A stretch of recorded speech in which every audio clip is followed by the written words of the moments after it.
Alright, you guys. So we're going to do this one in All Shot Lady. But I want to do this one because Rich touches on something that Dad knows personally about. And anybody with a brain would never compare these two addictions to the same thing. This shows Rich's intelligence, among other things. And I can vouch for what Rich is about to say is wrong. Because I've never seen a smoker twitch and shake and everything violently like you're coming out of alcohol. Or for Rich is what Rich is about to say, pills. Opiates. Because I can tell you this, Rich.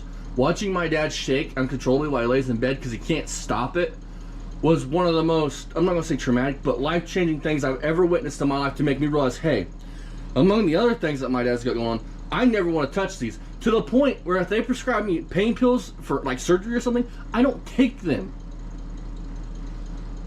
Because I'll freely admit, my dad's a pretty strong mentally and, you know, maybe not physically so much, but mentally. And if it was kicking his ass, it would fucking probably destroy my ass. So for you to compare this dude, you should be shot in the face. Well, it's true. The guy that says he's got cancer, he's had a stent put in a standing up. Okay. Yeah, we got those. I can plug the phone back up. I just gotta get my car keys.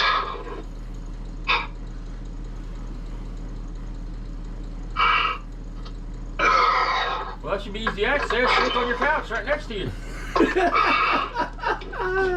Maybe it's in the foyer in the back. With your $60,000 having that sell that motherfucking house. Piece of shit, lying fuck. This kind of proves it. Yeah, first time for everything. Because there's no man, woman, child alive got $6,000 in the bank, go get out of one hotel, go sleep in their car. They're going to go straight to another hotel and get a room for a night until they figure shit out. It's funny, some of these cars are the same ones I have. Hey, folks. System, you actually need it, otherwise you don't level off.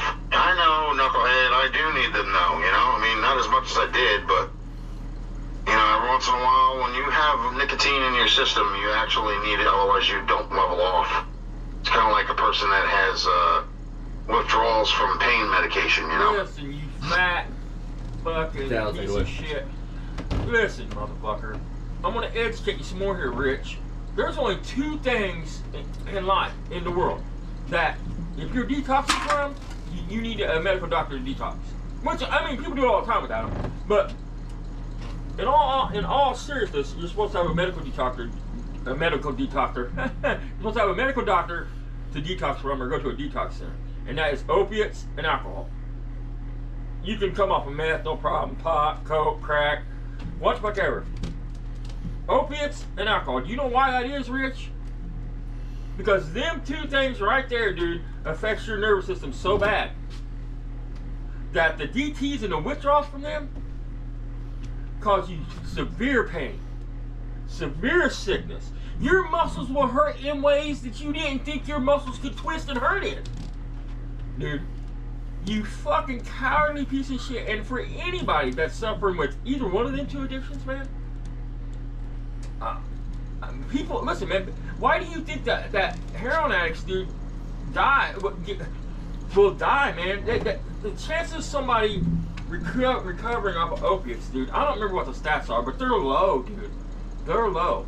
Alcohol and opiates are the two lowest of recoveries there is, because the withdrawals are so severe. I mean, you just can't, listen, man, you come off of meth, dude, you just go to bed and sleep for a few days. You come off of some opiates or alcohol, good luck going to sleep for 3 days, 4 days. What are you going to do for 3 or 4 days? Okay. You're going to sit there and shake and twitch and puke. Let's ask that a question. And you're going to shit and you're going to puke at the same fucking time. Then you're going to cry some more. Okay. I want to ask that a question. We all know the answer to what Dad's about to say, but just for Rich's thing. See, Dad is a, how should I put this? Tweaker, meth head connoisseur, drug connoisseur in his younger days. So, Dad, opiates or meth, which one would you like to come down off of? I would rather come off of meth, crack, fucking, I would rather come off of fucking anything besides opiates. And I want to tell you guys a story. Listen, man. I got my teeth finally pulled, man. All the rest of them pulled out a few months back. And I'm waiting on my dentures. They gave me 25 500s. Have you touched them? I took 3 of them. I took 3 of them. The day I came home, I took 3 of them. That's it. They're still in my bag. I keep them in my bag in case somebody needs one when I'm out, like Austin. Anyway, doesn't matter what I took 3 of them, dude. I don't want any part of any painkillers. When I go to the doctor and I'm hurt, man, like I cut my fingers off. Prime example, I cut my fingers off. First thing I want to do is give you morphine. I'm like, I'll pass. I don't want any of it. I'd rather deal with that fucking pain than fucking start down that rabbit hole. Because that rabbit hole is a hole that many don't climb out of. So I want to say something else. I had a buddy. We don't really talk too much anymore. We're still friends, we just don't talk. I'm not gonna say his name, but he is an addict. He had got in trouble for some substance stuff. Had to go to AA.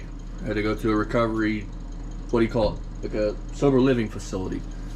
One of his things was he had to do AA. Well, I hadn't been to AA and NA since Dad was in it years and years ago. So I wanted to go to it. I figured, fuck it, let's go see what it's about. I went in there, and I'm not gonna say too much, but a bunch of things that they were saying they could change by themselves. They don't need a bunch of group of men to tell them to change it. My opinion, wrong. But the one thing that I felt extremely sorry and just looking at the guys that was so saddening was there was this guy that was sitting across from me, and he couldn't sit still for nothing. He was shaking horribly, his hand, he couldn't sit still, and that always stuck with me. That is pretty bad because he don't only shaking, but he's withdrawing from alcohol. He can't help it. My uncles, all of them are alcoholics, cold hard alcoholics. Like my uncle, when I say his name, lost his boy, and after that he slowly drank himself to where he lost his job as chief detective for the City Police. And this was a man I looked up to my whole life because we were close. His name for me, because I always had kind of a giant head, was Big Head. Always. And I love the man to death. I wish he was still here. But he lost his boy and he just slowly drank it. Listen, folks, he didn't just lose his kid. Him and his kid didn't get along so much. And it was New Year's Day, and Luke was over there, and they went out shooting. He said it's the best day he had with Luke since Luke was 13, 14 years old. That's what I mean. These assholes act like they gotta know some suffering. They don't know suffering. Burying this cocksucker. Anyway, they're in the house, he's in the kitchen, sitting there wherever he sat that dude, and it's about midnight, dude. It was 1 after midnight, dude, and all of a sudden he hears bang!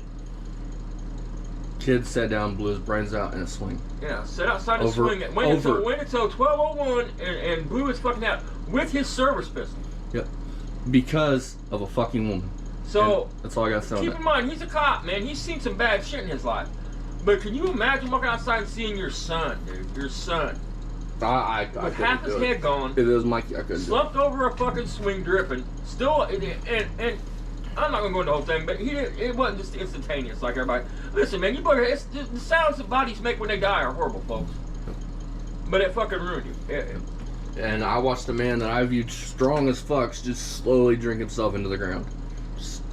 It took everything from him. So before Rich wants to get on here and talk about opiates or alcohol or anything like that and try to compare addictions to fucking cigarettes, how about you fucking take a shotgun blast to the face? Up, bitch. Put the cigarette down. Quit talking about you. Listen, you don't wean off of that nicotine, dude. You either quit. Ask the doctor, man. You either quit or you don't. You want to know, Rich? You want to know why I don't like you and why I won't stop till you're not on YouTube no more? You compared yourself to fucking having cancer. You've made up lies about all these sicknesses and fucking illnesses you think you have. Then you want to go in there and spit some bullshit about opiates being the same thing as fucking cigarettes when they're not even fucking close. You are a piece of shit. I wish you would start a pistol. I wish you would face fuck a 12 gauge. Is what I wish. Now, do I hope you do that? No. But would the world be a better place if you would? Yes, because you're a fucking low-life loser. People like you are emotional vampires. You are the worst of the worst. In 55 fucking years, of being on this fucking planet, you've amounted to zeroness. Barry has amounted to more than you. It's zero. You're 55. You lost your house. All the shit you've worked for, big air quotations there. You've lost your wife. You've lost your stepson. You've lost your fucking hotel room with all your belongings in it. You've lost everything. You know why, Rich? Because you're a fucking pathetic loser who has never amounted to anything, and your life's almost over and you still haven't amounted to nothing. You create these bullshit YouTube channels, hoping suck off people's emotions, hoping to get somewhere. You'll never get there. You know why? Because you're not likable enough. You don't have a fucking personality. You have the fucking personality as a fucking thorn bush in the middle of the fucking woods that somebody's trying to go through. Rich said something a while back. He goes, I don't have to lie about things. What do I gain from lying about them? I'm going to break it down for anybody that don't get it yet. When I say emotional vampire, why would a mother make her child sick time after time after time, take her to the hospital, much of Gypsy Rose, for instance. Why would a mother do that to their kid, Rich? Because what are they getting out of taking their kid to the doctor? They're an emotional vampire. They don't care who they hurt as long as they get the attention. They get the thrill from the attention. That's why you say the things you do the things you do. That's why you and Barry both get on YouTube and treat it as your fucking social life. Because you, especially you have to thrive from the attention, bud. If you, listen, you have to lie because if you said your normal life, nobody would watch. Nobody would click on it, nobody would do nothing. Rich, if you just told the truth all the time and spoke as your life of what it was and what it has been, quit lying about all the cars you've had and shit like that. Just you drove a Ford Pinto till you was 45, we know. Oh no, one woman your whole fucking life want to give relationship advice. You couldn't even please her to stay. That's what you have to gain by lying. Motherfucker. How about this? How about your fat fucking low-life ass, you fat fucking stupid motherfucker? How about before you speak on something, you fucking research it, you stupid pig? At least so your lie comes out alright. I mean, I got a stent standing up, and I told that nurse that, because that's what he says in the video. It's either you told a nurse or a doctor that, and then the doctor said, oh, come on, they didn't do that. And he said, oh, yeah, I swear to God, they put the stent in. You stupid motherfucker, man. They opened your artery while you were standing up, so and then after they pulled the cath out, how did you move? Because after they pull the cath out of your artery, you can't move for 45 minutes to 3 hours. It won't happen. I want to say this. I mean, I'm just saying, you're lying. People, I couldn't call you out on it if you would have told the truth. Not very many people get underneath my skin, but when somebody talks about things like opiate addiction, drug addiction, having fucking cancer, anything like that, pisses me off because I have not dealt with it. But I've watched everybody I love deal with some form of drug addiction, some form of fucking cancer, and heart problems and everything else. When this fat fucking loser, if you lose 40 fucking pounds, you wouldn't have heart problems, you stupid fucking retard. That's what you are. Oink oink, motherfucker. And people that are sick and want to live do what they have to do to try to live. The ones that ain't strong enough, they just fucking say, fuck it, or I'll just do what I want to do, and it's my time, it's my time. Talking about that woman on here. First of all, Rich, ain't no woman want to be with you. Look at you. You haven't seen your pecker since the fucking Reagan administration. You wouldn't know what to do with some stranger if you fucking got it. Probably looked at it and go, what am I supposed to do with this? You couldn't even please one fucking woman to stay with your ugly fucking ass. She probably found some better dick somewhere. No, Rich beat her ass out of her terrified, man. I mean, she walked away from her whole life. Nobody's gonna do that unless they're scared. You're fucking pathetic. You are the most pathetic fucking human being I have ever met in 25 fucking years. I used to think Barry was pathetic. Then I saw Richard Fuller and his pathetic existence, and Barry's got it going on compared to you. I'd rather give Barry a fucking a 5-finger hand job, dude, than be in the same room with Rich. I don't think I could be. Rich is one person that I don't think I could be close enough to put my hands on without putting my hands on. You first of all, you were the most ugliest, stinkiest motherfucker. Like, you could just look at you and just tell you stink. First of all. Second of all, you talk and mouth off about shit you know nothing about, from cars on down the line. And then, when somebody calls you fucking out on your bullshit and your lies, you fucking attack them like you're telling the fucking truth. When anybody with half a fucking brain cell could know half the shit that comes out of your mouth is a lie. Where the fuck is your nitro, you fat fuck? You don't have it. You've never had a heart attack, you lying sack of shit. Ooh, dude. I hope you've learned your fucking lesson. You don't come back to YouTube. Because it don't matter if this channel gets taken down, my other channel gets it doesn't matter. I'll make up a new one, and I'm coming at you as hard as fuck. If I ruined Barry's fucking career on you, don't think for one fucking second I haven't ruined yours. Because you can't stay nowhere. You can't be in the shadows no more and lie about your pathetic ass existence. You see me on here going, oh man, I'm fucking 235 pounds, I'm so overweight. But it's all water. I mean, I got water all over my body. I can't walk or talk or do nothing. It just hurts when I sit on my fat ass and drive kids around. Talking about, I got this live too, Rich, if you want to call me a liar, that's saved on my laptop. Talking about, I can't lift more than 20. You drive school kids around. My grandfather was a fucking maintenance man for all of his life since he got out of the Army. And in the Army, he was a fucking engineer. You wouldn't know lifting heavy shit, you stupid fuck. You wouldn't know nothing about carrying a big ass oak fucking, what was it? A fucking bookshelf. Let's slow down here for a second. Rich, what's the weight restriction for, bud? Your heart, your back? I mean, elaborate on it, Rich. You're gonna tell everybody you got a 20-pound weight restriction. Who put the restriction on you, and what can happen if you lift more than 20 pounds? So, because listen, cocksucker, if you say your heart, you're a liar because you would have nitro. If your heart was that bad that you could not pick up 20 pounds, the doctor wouldn't let you leave without a script of nitro. So I guess it's your back and knees is why you got a 20 pounds? My grandfather retired from St. Mary's, right? With the Woods, big college out here in Indiana. He was a maintenance man for many years. One day, they tell him they had this big ass oak bookshelf. Then one that took from the fucking attic of one building, brought to the library. Keep in mind, my grandfather didn't have any help. He barely had a dolly sometimes. He had to move this heavy fucking thing. Back surgeries, everything else. He had to move this heavy ass fucking bookshelf from the attic, carry it down a couple stairs, put it on an elevator, then load it in his truck, drive it to where they wanted it, unload it. He gets to the elevator, right?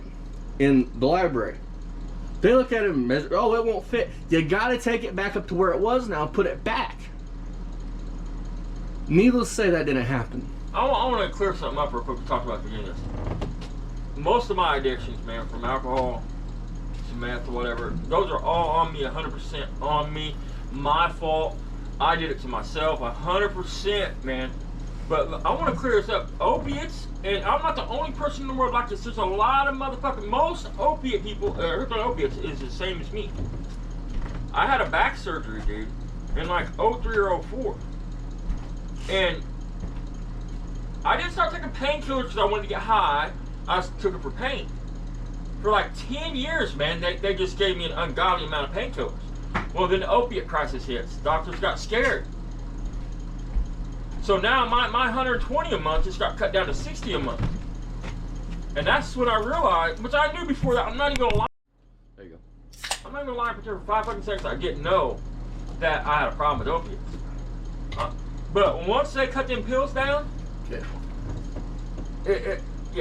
Can I say something? I just want to be clear. I didn't start doing opiates. It's the one addiction, the worst addiction I've ever had, and I didn't do it to myself. I mean, which I kind of did. I mean, I don't know, man. It's weird. I feel conflicted because I kind of did, but I kind of didn't. I want to say something. But here's the thing about Dad. Dad's an addict. Dad'll tell you he's an addict. I'm a piece of shit. If you give a fat kid the keys to the candy factory, do you think he's gonna divvy his toe into the chocolate milk per se? Go in there and eat the candy? Yes, he will. So in my opinion, doctors should have been held accountable for handing people like Dad and people like that with that are addicts these fucking pills. Listen, man, they was giving out painkillers so bad, dude. They was giving my lady, which is 5'3" and $140, they was giving her 240 Lorcets a month. They would only give me 120 Vicodin a month, and I was 6'4" and 200 pounds. So I mean, I would eat mine, and I would eat hers, and then I would eat more. I mean, so I want to have Dad tell a story. Do you remember the crack story about with you and Carl? Oh, I was a kid, dude. You want to tell the story? Oh, my buddy Carl, yeah. I don't know if anybody out there knows what a primo is, but I was probably fucking 17, 18 years old, and a buddy of mine had some crack, and fucking, he throwed it rolled up in a joint, right? And we were at my brother's house, and I was like, hey man, smoke a joint, Carl. So I'm sitting by that porch, we're smoking it, and all of a sudden, fucking, I know what's going on, you know what I'm saying? I already know what's up, and Carl starts smacking his lips. He's like, what the fuck, man? He touched my head. I'm mouse numb, man. What the fuck you do to me, Jack? And all I could do is fucking laugh. It was just funny shit. We fucked him up, man. It was good shit. I was never addicted to crack, dude. Like I said, I mean, I smoked it once or twice when I was a kid. That's it, dude. I didn't like it. I don't like smoking shit like that. I don't like smoking meth. I don't like doing it like that. Okay, so you brought the meth thing, Dad. How would you like to do meth? Snort it or shoot it? There's two ways to do meth. You either snort it or shoot it. I don't like smoking. What was your favorite way? Because I know the answer. Snort it.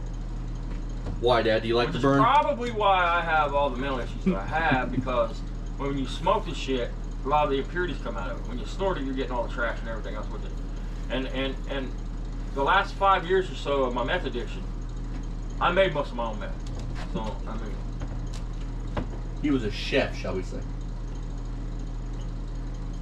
So, we're going to move on. I'm going to let Dad decide what we move on to next. That's So, what again, folks, I don't claim to be a good person. Somehow, me and his mom raised two awesome, smart kids that don't smoke cigarettes, they don't do anything, they don't even drink. I mean, my daughter's a college graduate, she's a caseworker. I mean, we did all right by our kids, man. I mean, I was an addict, yes, but my kids always came first. Now, there was times I shouldn't have been around my kids, but that's because I would get up for 2 or 3 days and I'd have them in the car going to town, or not because I was out of control. You know what I mean? So, something I want to say real quick is something I learned with having Mikey around is it doesn't take much to be a good dad. People like Barry and Rich want to act like it takes a lot.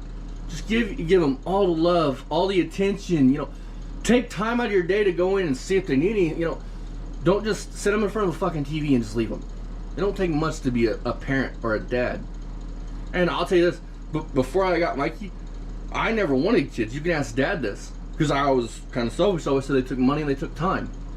And I want to put that into my cars. Neither one of my kids ever knew that I did any kind of drug use until I got busted. Until the cops came in. Right, I mean, and I had managed it for many, many years before that, without them knowing. Because we always laid down when they laid down, shit like that, I mean. So, alright. So Google's telling us. I mean, I admit I'm a horrible person. I've done horrible, shitty things that I have to answer for when I die. You know what I mean? So, I took advantage of people. I'm just not a good person, man. So Google's telling us we need to end this one. So Dad, you get to pick. Do we pick on? Do we show the crazy woman tonight or do it tomorrow? Do you want to do Rich's new channel? Which one do you want to do? I don't care whatever you want to pick on. We'll do Rich's new channel because I kind of want to laugh because that video was kind of serious and I didn't like it. I've tried since 2008 to make up for everything I've ever done wrong, man. And I got a long way to go, but there's no way I could ever make up for I want to say this, because we were talking about AA a minute ago, and I want to talk about this. I like what it stands for. Let me do this. Here's the problem, folks. AA, most people in AA don't like people that do drugs. And if you're in AA, most people in AA don't care if you drink or you do drugs. But AA has a problem with addicts at most meetings I was at. Okay, folks, you want to... The premise of AA and NA is beautiful. The way it's supposed to, keep you clean, an addict lean on another addict, anonymity. But there's the rub, folks. There's the rub, anonymity. In order for AA or NA to work, you have to be comfortable to go into a meeting and spill your soul to these strangers. Well, as long as the courts are forcing people to go to AA or NA, it's not going to work. Unless it's a closed meeting, that means it's a meeting closed to those that choose to be there, not that need their paper signed, not that Big Brother told you had to be at. Because until that happens, it's not a safe place. Anything you say in that meeting is going to get out. It's going to, because if you force somebody to be there that don't want to be there, what reason do they have to take it seriously and not burn you? You know what I mean by that? Does that make any sense? Hopefully. So, I want to say this. Now we can get off this topic. Because Dad has not. He's listened to these on the way home from Arizona because I want to watch it. Because every time I want to laugh, I get on this film. A 55-year-old man playing with Hot Wheels. Rich, where's your 60s red lines, dude? I'll be right back. I'm walking my bedroom. Hopefully not look like that. Dad talk.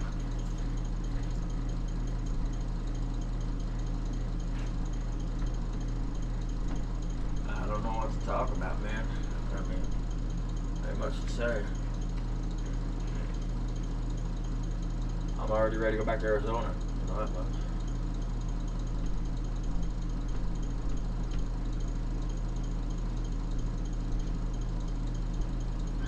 Alright. So I want to show this real quick. So, a friend of mine, if he ever gets out of jail, actually the friend I went to AA meeting with, his dad, he has his issues. I'm not going to divulge any of his personal issues. He has his issues. But he was always good to me.